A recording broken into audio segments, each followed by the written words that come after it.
Hello, and welcome to my channel. There are some stories that don't begin in sunlight, but in shadows. The kind of shadows you only see at dawn, where the world is quiet enough to hear yourself, and cold enough to make you feel everything you've avoided. So, take a breath now, and let the stillness wrap around you like mist on the surface of something deep. A memory, a lake, a part of you that hasn't stirred in years. This is a story of a man. His name isn't what matters. What matters is the weight he carried and the moment he chose to put it down. He had burned out quietly. Not with drama, not with fire, but like a wick that kept trying to burn in a room with no oxygen. At one time, he had been someone. He had built things, pushed hard, delivered, achieved. But now, he was mostly tired. The kind of tired that coffee didn't touch. The kind that settled in his bones like cold water in a sinking boat. And in that tiredness, he became invisible. To others, to himself. So when the morning came, that strange gray morning, and something in him said go, he listened. He walked, barefoot, through frost that clung to the grass like sleep that wouldn't leave. Each step stung, but it also reminded him, I still feel. He didn't bring his phone. He didn't tell anyone. He just walked toward the lake. The lake was cold, even in summer it never really warmed. But now, in late winter, it looked more like still than water. Still, flat, merciless. He stood at the edge and breathed. His breath steamed in front of him, a fog of proof that he was still alive. And for the first time in weeks, he didn't check anything. He didn't scroll. He didn't rehearse the failure reel in his mind. He just stood there. And the stillness did something. He stripped down slowly, skin goose pimpled, heart pounding louder now. Not in fear, but in an awakening. He didn't go fast. He walked in, inch by inch. Each step a war, each breath a choice. When the water reached his knees, his mind screamed, turn back. When it reached his ribs, his breath caught, a panic reflex older than words. But he kept going, until he was in, neck deep, eyes open, frozen, awake. Time moved strangely in the lake. Everything slowed. Everything sharpened. The cold didn't numb him. It clarified him. Like it burned off the noise and left only truth. No more pretending. No more productivity hacks. No more performance. Just this. I'm still here. His heart beat loud in his ears, but beneath that, something ancient stirred. Not power, not anger, not even grief. Presence. The cold, it turns out, was not punishment. It was permission to feel what has been buried, to remember what was real. And when he came out, dripping, shaking, barefoot on frost again, he felt it. The storm had passed through him, not around, not over, through, and left in its place a kind of quiet that didn't beg to be filled. They say cold therapy helps the body, reduces inflammation, improves clarity, resets the nervous system. But there's more to it than that. The cold teaches you that you can choose discomfort, that you don't have to run from it, that stillness, true stillness, is found not in avoidance, but in staying. And from that stillness, something returns. Not the old self, not the version who burned out trying to be impressive. Something simpler, stronger, more true. The man who came out of the lake was not reborn. He was remembered by himself. And maybe, as you listen now, you can begin to feel the echoes of that water in you. The frost, the breath, the trembling that comes right before the calm. Maybe you too have burned out for too long. Maybe your nervous system has been trying to protect you by shutting things down. But you're still here, still breathing, and maybe now you're ready. Not to run, not to fight, just to face the cold, to feel again, because clarity is not comfort, courage is not ease, and calm, real calm, comes only when you stop escaping your own depth.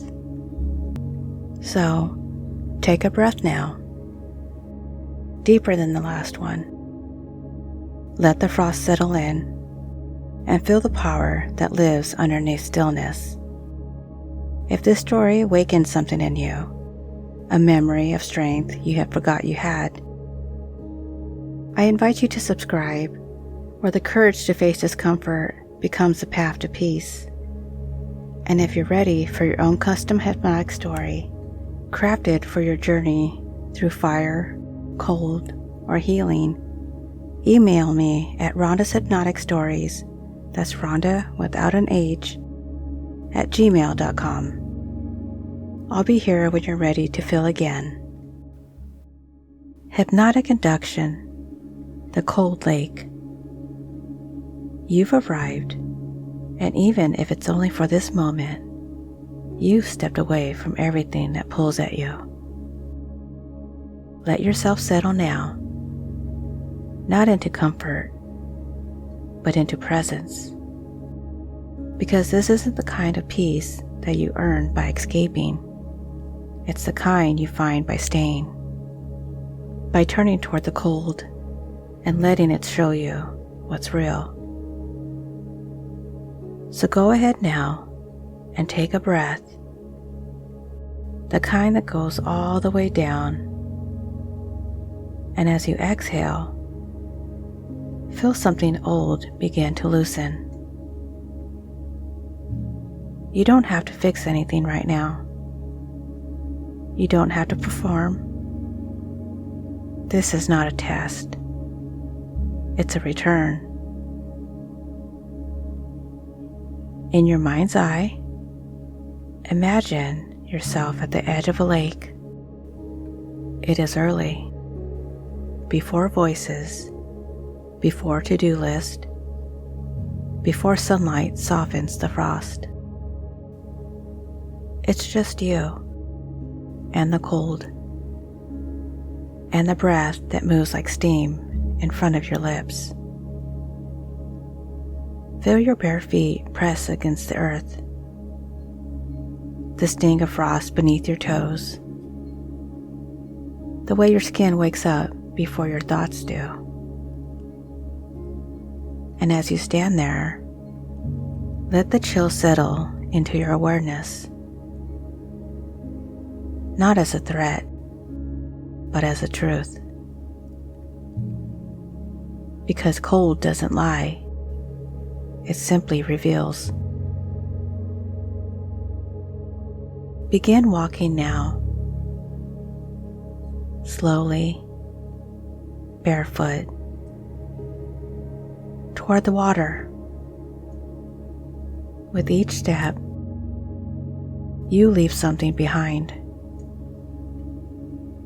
A pressure, a burden, a belief that you have to be anything more than you already are. With each breath, you arrive more fully. Notice the muscles in your face unclenching, the jaw softening, the shoulders releasing their ancient grip. This is not about pushing through. This is about feeling into. Let the cold be your teacher. Let it whisper to the parts of you that haven't spoken in years. As you approach the edge, the water waits. Still, unmoving, mirror-like. And when you're ready, step in. Not quickly, not dramatically, just honestly. Feel the shock, the tension, the primal urge to retreat, and breathe. Let that sharp gasp be your invitation. Let that trembling be your initiation. You are not here to numb. You are here to awaken. And as the water climbs your body, knees, hips, chest, neck, you feel your mind go quiet. No more noise, no more narrative, only breath, only presence, only now. You are suspended, not drowning, not struggling, suspended inside this cold stillness. Your system resets. You remember how to feel, not as overwhelm, but as clarity. You remember what it's like to be without proving. And somewhere in the center of your chest, a quiet returns. The kind of quiet that only arrives when every part of you has come home. And when it's time, you step back out. Barefoot again, alive again, lighter. You walk back up to the bank, but something in you stays behind. The part that held the weight, the part that forgot your strength. You don't need it anymore, because this stillness, this strength, is awakening, is yours now. And it lives in you, waiting for the next time you dare to feel again.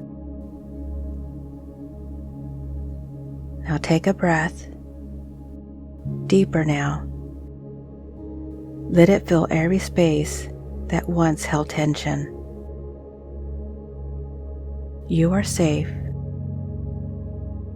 You are strong. You are here. And when you're ready, you may open your eyes or simply stay in the quiet a little longer.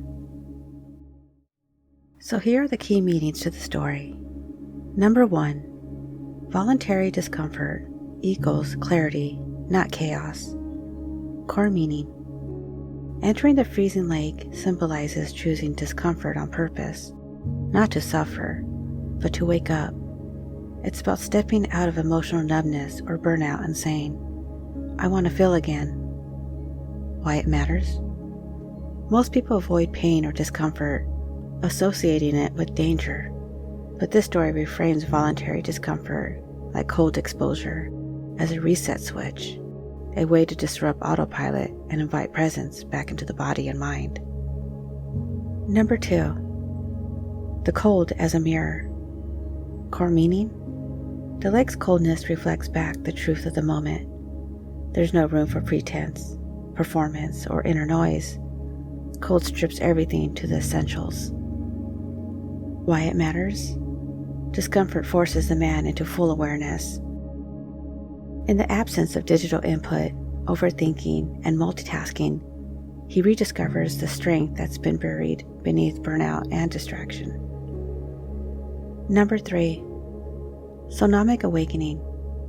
Core meaning. Walking barefoot on frost, feeling his breath, plunging into cold water.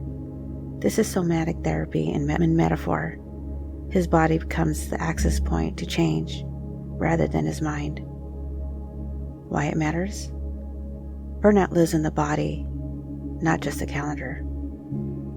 This story bypasses mental hacks and honors the wisdom of the nervous system. The man heals not through productivity, but through presence in the body. Number 4, stillness reveals strength. Core meaning? True power doesn't come from constant effort or striving. It comes from stillness, from being willing to stay with discomfort instead of flinching away. Why it matters? Masculinity is often conditioned to equate strength with performance. This story redefines strength as being with what is hard, without trying to control or conquer. Stillness is not weakness, it's mastery. Number 5, burnout recovery is about subtraction, not addition. Core meaning. The man doesn't add more to his life, he subtracts. No phone, no podcast, no self-help checklist. Just the lake, the cold, the breath. Why it matters. This teaches that burnout isn't cured by doing more. It's healed by doing less.